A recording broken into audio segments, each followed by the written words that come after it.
This is a Pod Dealers Network podcast. Hey, just the other night, I had the pleasure of hanging out with one of my homies, a vegan homie. I took a vegan homie to a Brazilian steakhouse, and it was as hilarious as it sounds. I just need you to know we got pics and everything, bro. So next time I ask you for a favor, keep that in mind. What is TWS podcast, episode, whatever, who cares at this point? Bar. What that feels like. The rant of the vindicated. It's my podcast, and I do what I want to.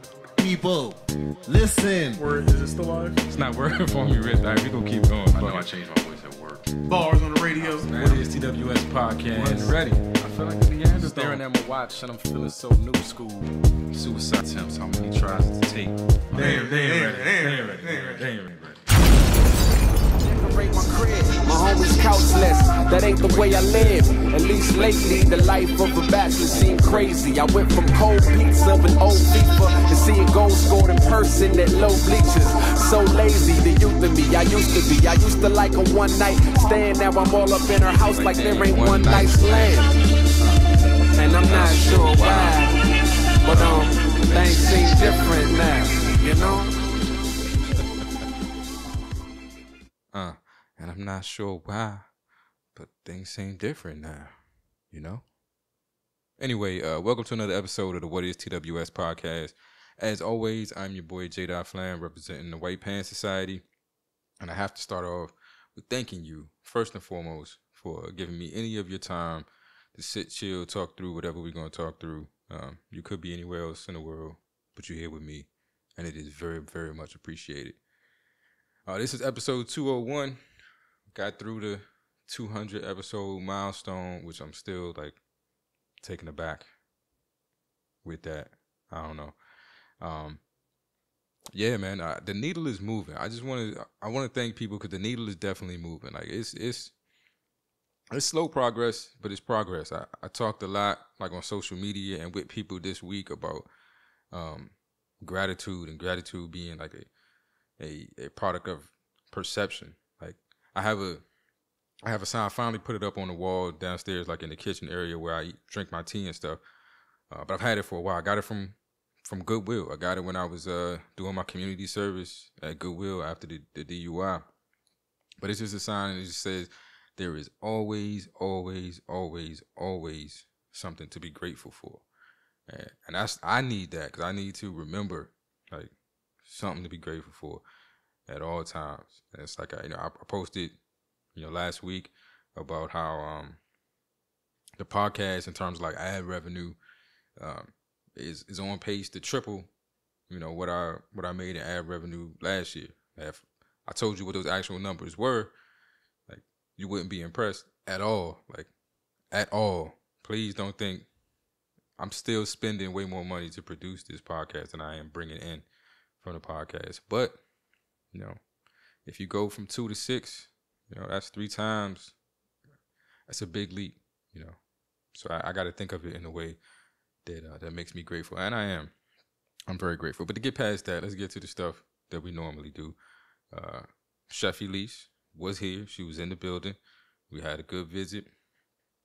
We made a Mother's Day treat. So yeah, let me not glaze past that. Happy Mother's Day. I guess this will probably be released at the end of Mother's Day, and then I don't know if I say happy belated Mother's Day, if that's a thing, whatever. But happy Mother's Day, moms. We do appreciate you. My mom, Flan Dog, she'll never live that down. But love you to death. Had a great conversation with her earlier today. And, just want to give a shout out to my daughter's mother. I appreciate everything that you do, and you're doing a great job. We have a wonderful little girl. But yeah, she was here, and we did the Chef Elise thing. We went back, she hasn't been wearing the apron and the chef hat for a couple of weeks now. So we threw that on, and we did a Mother's Day treat. All right, if you go way, way back in the episodes, I think there's the episode where my ex-wife was on the show, and we just talking about how like I know if I want to look at a menu when we were together, if I was at a restaurant and wanted to look at a menu and decide like what to order for her, like if I wanted to order for her, I would just look at the thing that sounded least appetizing to me, and then that would be exactly what she want. Like she into all that like I don't know, gorgonzola and pears and just weird combinations of shit that don't even sound appetizing to me. So I say all that to say that we made cranberry pumpkin bars with some sort of frosting. I don't know. It was whatever I knew I wouldn't like. Like I don't do that pumpkin spice dried cranberry type thing. But that's what we did. I think it turned out pretty dope. And you know, Elise really got to get in there and mix with her little whisk, and she was happy. She couldn't help me with the frosting and stuff because she would have ate it all. She was trying to eat all the dried cranberries. Like I'm like, this is for mom. Like you love mom, right? Like so chill on the cranberries because they need to go in the dish. You can't eat the ingredients. But that's a lesson for another time. But yeah, we had a great visit. We've been going to get ice cream after breakfast the last 2 weeks, and like I want her to have a good experience with our little trips to go get ice cream, but I'm letting her like pick the flavor that she wants, and she's like 0 for 2. Like she's picked 2 flavors that she didn't like, and it just reminds me. So I see so much of myself in her because you know she was sitting there, she's eating the ice cream, and I can see it on her face that she's not enjoying. Like she's taking really small bites. You know, when she likes something, like she eats it, and when she's like, you know, taking her time or whatever, then clearly she doesn't like it. And I'm asking her, like, you know, do you like it? How is it? And she's giving me the thumbs up, you know, without saying anything. And I'm like, man, clearly you don't like this. Like, it's okay. I'm not going to be mad at you, you know, if you ask for something that you had never tried before and it turns out that you didn't like it. We can cross that one off the list. Like, you know, I applaud you for taking a chance on something. And I want you to always feel like you can do that. But you could tell, like, she was really, like, skittish about letting me know that she didn't want it. And so hopefully, I don't know, we'll get past that. You know, I remember being a kid, like, being in situations where you ordered it, you better eat it. And I think I got real sick one night from, like, eating some stuff that I didn't like or I didn't want, but feeling pressure to do it. So I'm trying to be better, trying to be a different type dad. I don't know. Parenting aside, we had a dope visit. I love my little sweet pea. I really don't know what this episode. I had like a whole lot of ideas for what this episode was going to be.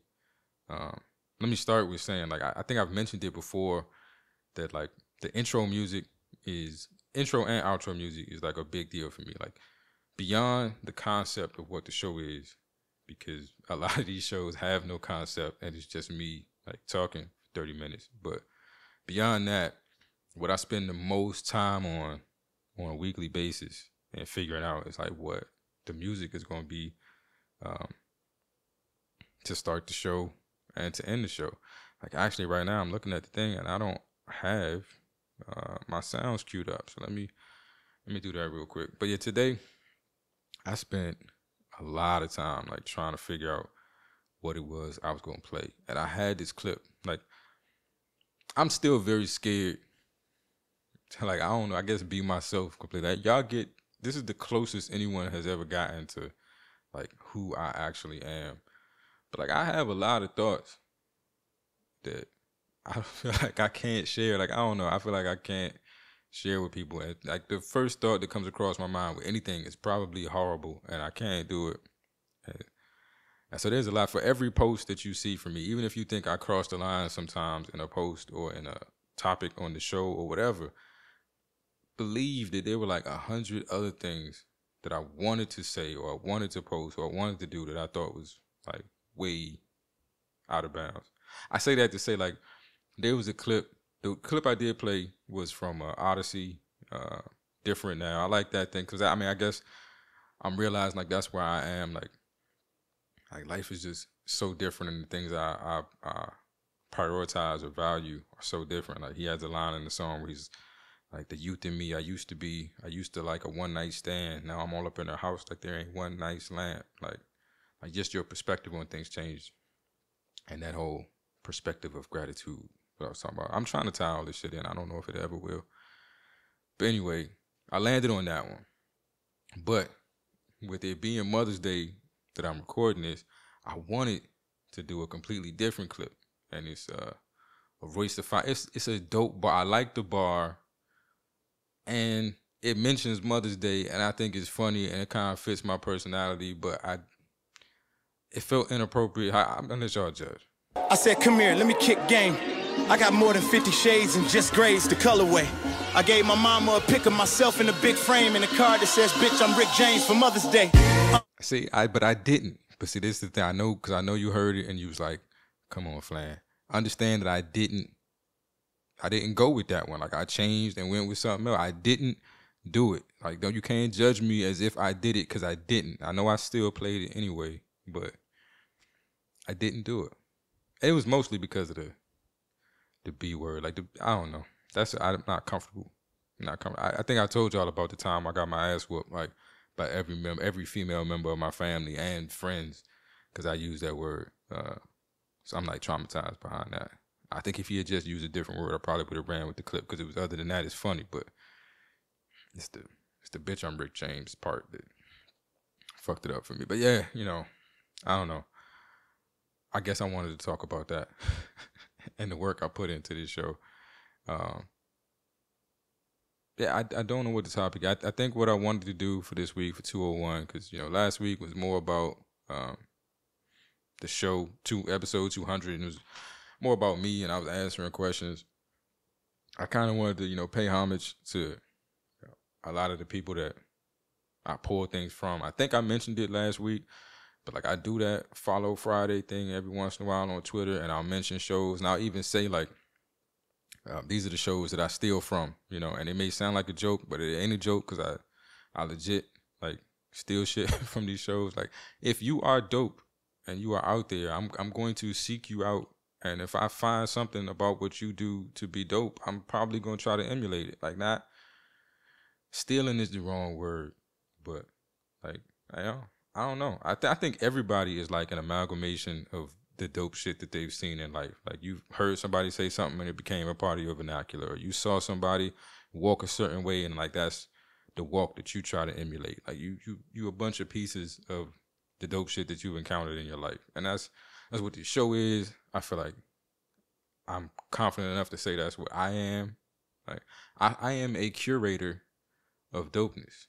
I scour the world for all of the dopest things that exist, and then I distill them down into a 30-minute show for you. Like, it's not for me, this is for you. This is my gift to you. Like, I spare you the time of having to seek out this dopeness, and I just embody it all for you. Like, I don't know, allow me to indulge in a little narcissism. But anyway, yeah, I look at this show and like especially like my Facebook group and the stuff I post on there. Like, it's a museum of dopeness, and also known as what is TWS. But that's what it's about. So yeah, I had a couple things happen over the last few weeks on other people's shows that were really inspirations to me, and I don't know, I was so excited to talk about some of them that I didn't want to like space it out into 3 different episodes while I'm addressing these different things on different shows. I just want to talk about them all at the same time. So that's what we're about to do for however much time we got left. So one of the podcasts that I listen to and that listens to this show, it's a running joke right now about my bouginess. And I got a whole nother like series of stories I want to tell y'all that will explain why it's so funny to view me as like bougie.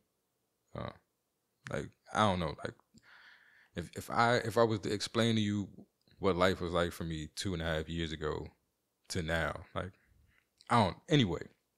But yeah, I was talking about the gooseneck tea kettle that I got downstairs. I bought this gooseneck tea kettle specifically for my tea, and I mentioned how is you get the gooseneck for the precision pouring, and I think what the person heard was, I don't know if they heard precision pouring, because I'm not sure what that is. I don't know what like precise pouring is, but they didn't hear pouring, they heard porn, and they sent me a comment to let me know that that's what they heard at first, and they had to correct themselves, and they thought that was hilarious. And me being the fucked up individual that I am, that sent me down a whole like mental spiral about tea and porn for some reason. And let me just say this to anybody who may be in that same spiral. Not a good idea. Porn and tea don't ever need to go together. Like you don't, that's not a situation where you want hot liquids in the vicinity. Like I'm not saying anything happened. I'm not saying, I'm just saying learn from my mistakes. Like don't porn and tea, even if you got a gooseneck and you got precision with the pouring, like there's not that amount of precision doesn't exist. Not a good idea. Porn and tea. But then listening to her show, she also told a story about I think an incident. This was not her show. This was another show. So this on this other show, they told a story about an incident with some people, two gentlemen in a bathroom. And I think the guy goes into the bathroom and he like punches the divider between the urinals and like takes his camera out and is I guess like filming himself pee. And the guy next to him like says something to him about it, either in the bathroom or outside of the bathroom. I don't know. And long story short, the dude that said something to the dude that was acting all crazy in the bathroom ended up dying. Like they got in a fight and the dude like killed him. I think he hit him and he fell and hit his head or something. But he ended up dying. And as fucked up as a story as that is, the moral of it for me is don't talk in the bathroom. Like I can't. It feels like it's a generational thing because I don't remember anybody teaching me this concept. I remember holding on to this concept as a small kid. Like in the first grade when we had bathrooms that was just like the trough style bathrooms. Like it wasn't a urinal. It was one big like ditch in the floor. It sounds way worse. We had indoor plumbing, but like I can't think of another words. It was like a ditch in a porcelain ditch in the floor, and everybody peed into the same little porcelain ditch, and then it like, drained to a certain place, and like there was water running at all times through this thing to kind of ferry the urine on its way. I don't have the correct words to describe this in a better way, but there were no like partitions or anything like that, and even in like the first grade as a little kid, I think I understood there was just some unwritten rule that like we could be talking as we were walking into the bathroom, and like when we crossed the threshold of the bathroom door, it's like that's conversation has to pause. We're not in here to talk. This is not talking time. This is not communication time. This is not buddy time. I don't know you. We are now strangers. You are in your bubble. I am in my bubble. We're going to stand here. We're going to do the thing that we came to do privately. And we're going to eyes forward, and there is no conversation. We will wash our hands, and then we will leave the bathroom, and then we can continue conversation. What we're not going to do is have a conversation about what happened in the bathroom, because that's private time. You should have been in your space, and I was in my space. And I think I understood that from the first grade. So it kills me when I'm around dudes now, and they talk to me in the bathroom. It's like, nah, this is not the time, dude. Like, I don't want to talk to you. If your dick is in your hands, don't talk to me. Don't speak to me, dude. Like, those two things should never happen at the same time. You should never be holding on to your genitalia and thinking about or having a conversation with me. Those things should never happen. And I don't know how to even teach that to somebody, because I don't remember anybody teaching that to me. It just was understood. And the other thing that drove me crazy about the story is, why can't we learn to like not engage crazy? Like if somebody does something that you view as crazy, if they punching a urinal wall, they don't give a fuck about you. Like if they punching the urinal wall, they will fuck you up. So leave them alone. If they not punching you, consider that a win, and shut the fuck up is my advice in damn near every situation.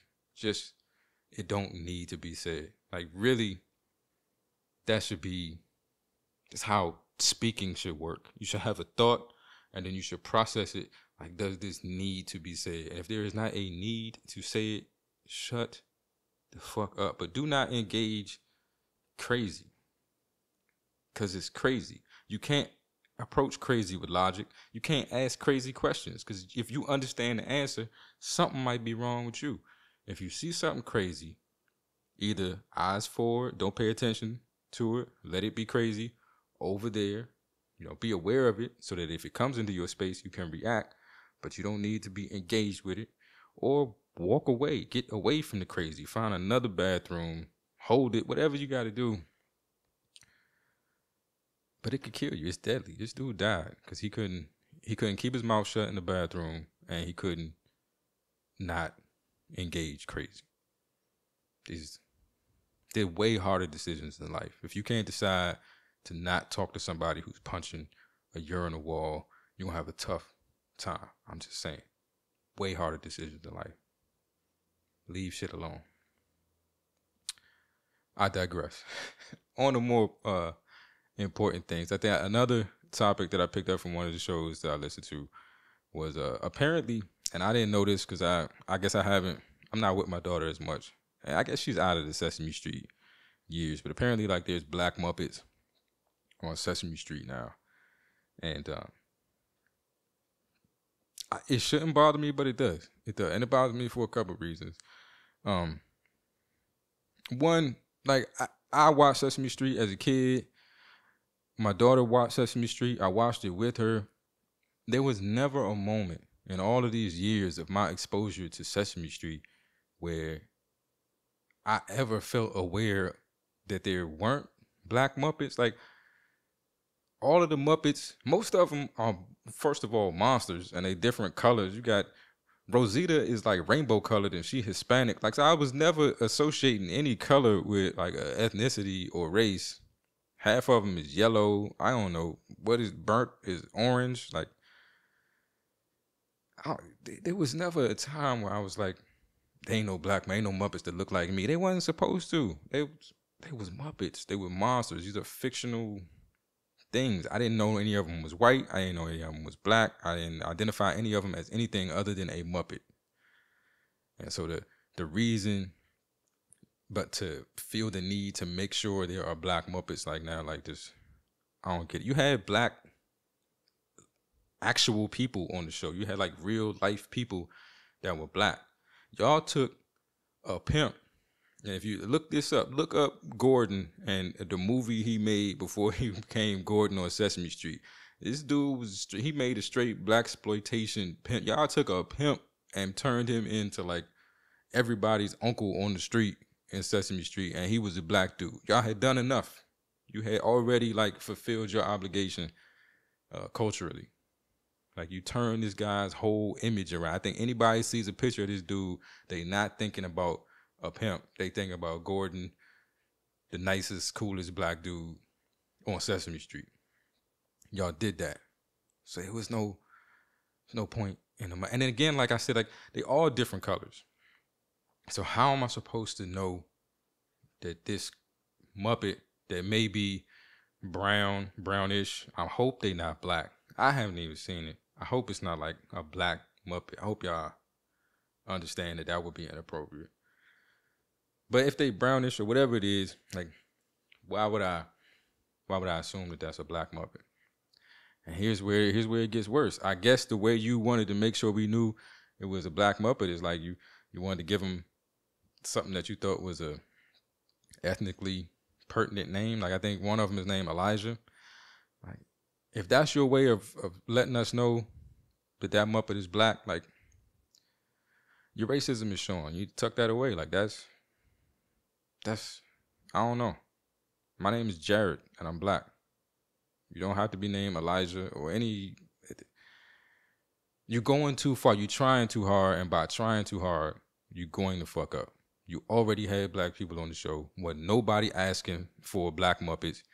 We are asking for something very simple. Stop shooting us in the street with impunity. That's it. We're not asking for Black Muppets. We're not asking for you to sing, lift every voice and sing before sporting events. We're not asking for you to make sure animated characters that are black are voiced by black people. None of these things are on the agenda. Nobody is marching with signs about these causes. It appears that you trying to pull some look over here type shit. Like, things are, look at all the progress we've made. There's Black Muppets on Sesame Street. I don't give a fuck about Sesame Street. I give a fuck about my street. It could be all the Black Muppets you want on Sesame Street, but if I turn on the TV and it's bodies in the street, you know, murdered by the people that's supposed to protect us, and you telling me that that's not a problem, that's what I'm concerned about. I never dawned on me there wasn't Black Muppets on Sesame Street. I'm sorry, Woosah. Anyway, I ain't mean to go that deep into it, but that's how I feel about that. But I got that from another podcaster, so I appreciate that show. I think in general for me right now, and it's the last thing I want to talk about, is the kumbaya has just like worn off for me. There was a time where I was trying to be in this, and I'm still trying to be. I'm still not who I was. Like, I'm still trying to be in a very positive, friendly, turn the other cheek kind of mode. And it bothers me on a lot of, it bothers me in a lot of ways. I think people have gotten to the point where they they're used to that, and they don't think, like, there's no fear in doing anything to me. And not that I want anybody to be afraid of me, but I want you to feel like fucking with me has consequences.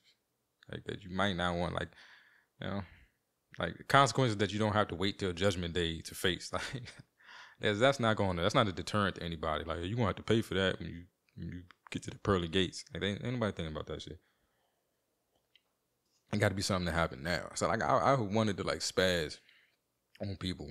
Really, I want to let it all out.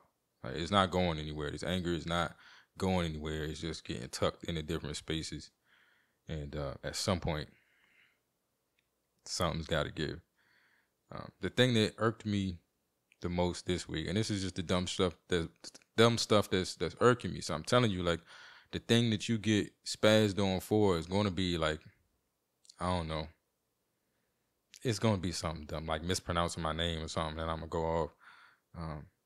But it's coming from all the other shit. But the thing that's irking me this week is these Instagram, like, all of a sudden now, every time I post something on Instagram, I get a reply from various accounts that, like, promote on, I'm going to say it's Emperor Pod or whatever like that. I don't even know what that Emperor Pod is.